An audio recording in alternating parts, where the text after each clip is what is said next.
हर generation में कुछ ऐसे राइटर्स होते हैं जो इंसान के एक्शंस नहीं, उनके इंटेंशंस समझना चाहते हैं, और इंटेंशंस कभी भी सिंपल नहीं होते। वैसे ही ये है हमारी सीरीज़ द डेंजरस माइंड, और आज हम बात कर रहे हैं फ्योडर दोस्तोयेवस्की, आपके जाने माने और हो सकता है अनजाने शख्सियत की। एक राइटर जैसे ह्यूमन माइंड के डार्केस्ट कॉर्नर्स एक्सप्लोर करने का ऑब्सेशन था। आओ जानते हैं इनके बारे में। अच्छा, इमेजिन करो कि तुम्हें डेथ सेंटेंस मिल चुकी है।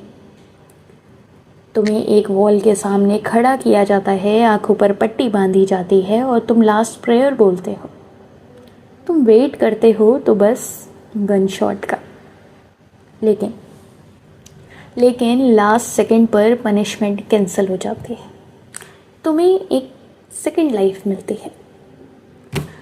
क्वेश्चन ये है कि ऐसे एक्सपीरियंस किसी इंसान के माइंड के साथ क्या करता है। फ्योडर दोस्तोयेवस्की के साथ ये सच में हुआ था, और उसके बाद उनकी राइटिंग्स कभी भी नॉर्मल नहीं रही।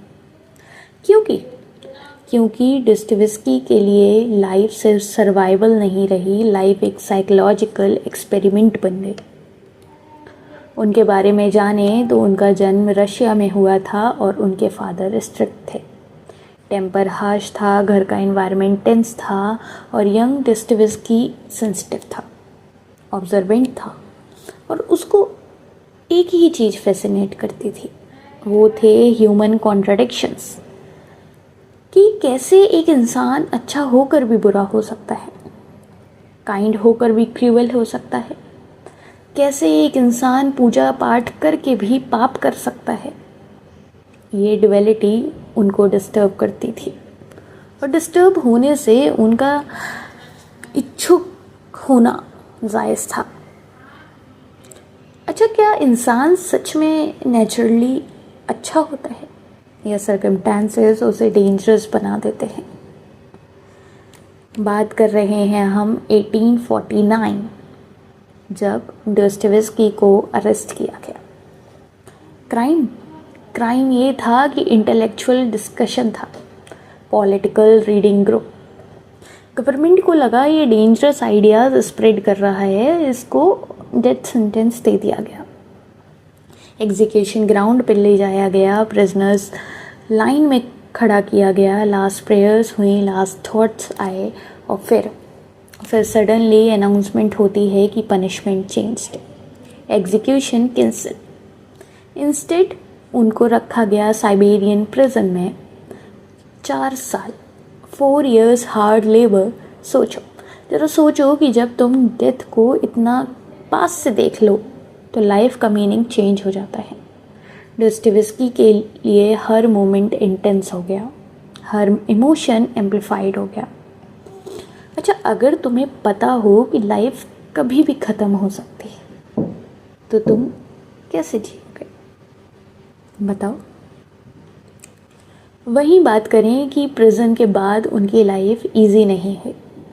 फाइनेंशियल स्ट्रगल्स, कर्जा, गैम्बलिंग एडिक्शन, कभी उनके पास खाने तक के पैसे नहीं होते थे। लेकिन प्रेशर ने एक और चीज़ क्रिएट की, और वो थी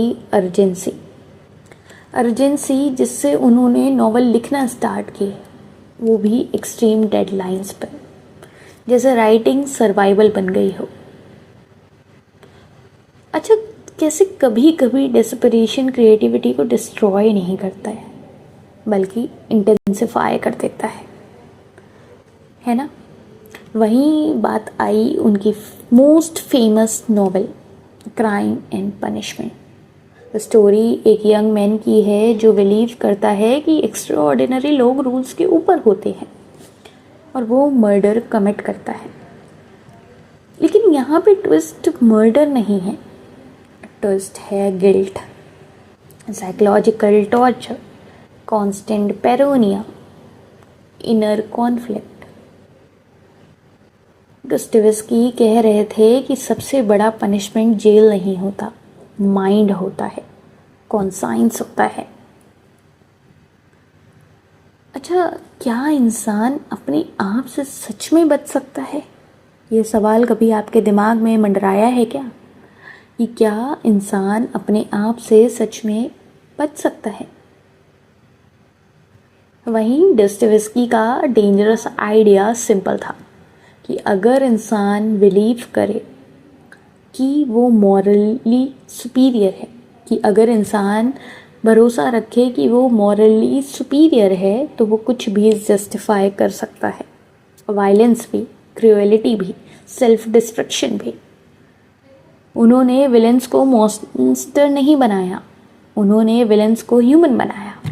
और शायद इसीलिए उनकी स्टोरीज़ अनकंफर्टेबल लगती हैं, क्योंकि हम उन कैरेक्टर्स में अपने थॉट्स देख लेते हैं।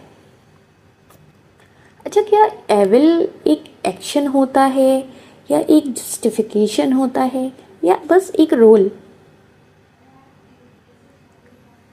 यही सवाल के साथ मैं बताऊं कि डॉस्टोयेव्स्की ने सिर्फ स्टोरीज़ नहीं लिखी, उन्होंने मॉरल एक्सपेरिमेंट्स लिखे, उन्होंने ह्यूमन माइंड को माइक्रोस्कोप के नीचे रखा और एक अनकंफर्टेबल ट्रुथ रिवील की कि कभी कभी इंसान अपनी लॉजिक से अपनी डिस्ट्रक्शन जस्टिफाई कर लेता है।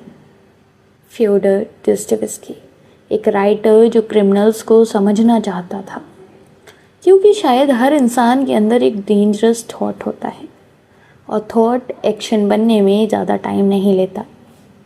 ये था फ्योडोर दोस्तोयेव्स्की और ये था द डेंजरस माइंड।